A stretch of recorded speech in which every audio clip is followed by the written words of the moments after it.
Good day. How's everybody? This is Maria Claire M. Guevara, and I'm going to report or discuss a development in the practice of corporate social responsibility, phase one or the 1970s.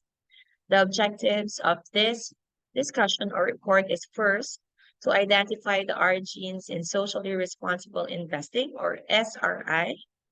Letter B is to recognize early action in the environment in the United States. Letter C is to determine poverty eradication efforts on a global scale. And letter D, to enumerate the first steps toward corporate social responsibility. So first, let's do letter A, origins in socially responsible investing. Let's define socially responsible investing or SRI. This is an investment strategy that aims to generate both positive change and financial returns. The roots of socially responsible investing is very important because CSR and SRI are two distinct concepts that are often used interchangeably. CSR refers to a company's voluntary actions to improve its social and environmental impact, while SRI is an investment strategy, as I mentioned before, and organizations that prioritize CSR have socially responsible investors. So in 1700s, CSR started with the Quakers, a group of individuals who were part of the Religious Society of France. They refused to participate in the slave trade or the business of buying and selling humans, marking one of the first occurrences of SRI in its current form. And then, later of the same year, John Wesley, the founder of the Methodist movement, he urged his followers to shun profiting at the expenses of their neighbors. Okay, they are the one of the most prominent adopters of SRI.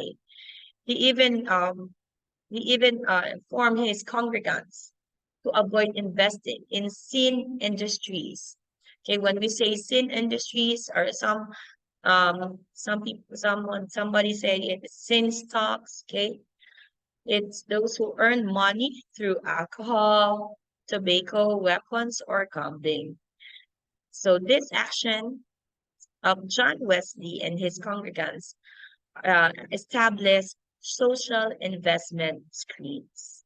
Okay, and later in 1960s, the investment trend evolved when people began investing in projects that fostered civil rights. And one of this is in what happened in 1969, okay, during the time that a major spill in the coast of Santa Barbara, California happened. This situation led to massive protests across the USA. 20 million people across the country joined protests to demand a clean and sustainable environment and to fight against pollution, which was caused mainly by corporations such as oil spills, toxic dumps, polluting factories, and power plants. And because of this, okay, this paved way to the celebration of the first Earth Day in 1970. Okay. And that is the early action in the environment in the United States. That CSR started gaining momentum from SRI to CSR. It gained momentum as more companies realized they could make a profit while still being socially responsible. Okay, so the first Earth Day made an impact to political agenda in the USA. It influenced political people and political in such a significant manner that it played a role in pushing forward the creation of the Environmental Protection Agency, or EPA, by the end of 1970 and translated into a new regulatory framework that would later influence corporate behavior and create responsibilities for corporations. And the poverty eradication efforts on a global scale, okay, was faced during this time. because also in the year 1970, there was a recession in the USA that was marked by a high inflation and very low growth, followed by a long energy crisis. And because of that, the federal government of the USA made significant advances with regards to social and environmental regulations. Okay? Different kinds of movements and different kinds of organizations sprouted and were established during this time. The creation of the EPA, the Consumer Product Safety Commission, or the CPSC, the Equal Employment Opportunity Commission, or EEOC, and Occupational Safety and Health Administration, or OSHA, all of which addressed and formalized to some extent the responsibilities of businesses with regards to the social concerns of the time. And during this time, two relevant contributions from responded to the social expectations of the time. The first one is the publication of a new rationale for corporate social policy. It explored to what extent it is justified for corporations to get involved in social problems. Another publication is the social responsibilities of business corporations, which investigated the new expectation that the society began placing on the business sector. Okay. So these publications are of relevance because they advance the public debate around CSR by acknowledging that business functions by public consent and its basic purpose is to serve constructively the needs of society to the satisfaction of its society or its environment or its community. And because of this, 1970s became an era of managing corporate social responsibility. And the first steps toward corporate responsibility happened first in 1970s. Just like the when Johnson introduced, okay, the stakeholder approach. Okay, this is a socially responsible firm. It is one whose managerial staff balances a multiplicity of interests instead of striving only for larger profits for its shareholders. Okay.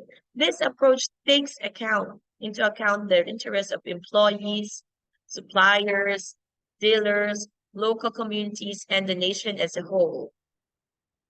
This theory has since evolved and is now widely used to investigate business responsibility.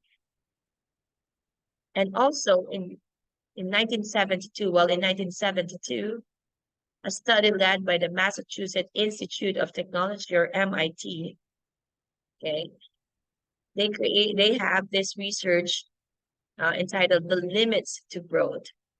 It questioned the viability of continued growth, and its ecological footprint became of relevance for the international community because it brought the attention towards the impact of population growth, resource depletion, and pollution, and pointed out the need of responsible business practices and new regulatory framework. While in 1976, Holmes conducted a survey on different factors different factors which are prominent in selecting areas of social engagement by different firms. And the 5 factors that Holmes identified in her research are: first, matching a social need to corporate need or ability to help. Number 2, seriousness of social need. Number 3 is interest of top executives. Number 4, public relations value of social action. And number 5, government pressure. So while all of this is happening during the era of 1970s, and corporate social responsibility became increasingly popular, thus this kind of situation resulted in its use under many different contexts, and to such an extent that its meaning became unclear. And as a consequence, it meant something different for each company or each organization already. Just like in 1971, CED, Davis, and Lomstrom, okay, define it as concentric using concentric circles, CSR as ever widening. For Maine in 1972, for man, it's voluntary activities. For Backman in 1975, CSR is going beyond profit making. While for McGuire, it's going beyond economic and legal requirements. In 1976, Hay, Gray, and Gates defined CSR as responsibility in a number of social problem areas. And for Ackerman and Bauer and SETI, it is giving way to social responsiveness. So as you can see now, as you can see the different kinds of terms being used, okay, for CSR. However, in 1979, the ambiguity of the term CSR diminished when Archie B. Carroll, okay, she proposed to have to the first unified to have a first unified definition of CSR. And this is the social responsibility of business encompasses the economic, legal, ethical, and discretionary expectations that society has of organization at a given point in time. So you can see on the screen right now the four total social responsibilities of a company or the social responsibilities categories, which this would be what do you call this, explained further by the next reporters. So in a nutshell, the low level of trust in the business sector leveled up after the massive protests. The turn of events from the first celebration of Earth Day to significant political agenda, like ignited advances with regards to social and environmental regulations, confirm the need for corporations to have a responsibility towards society.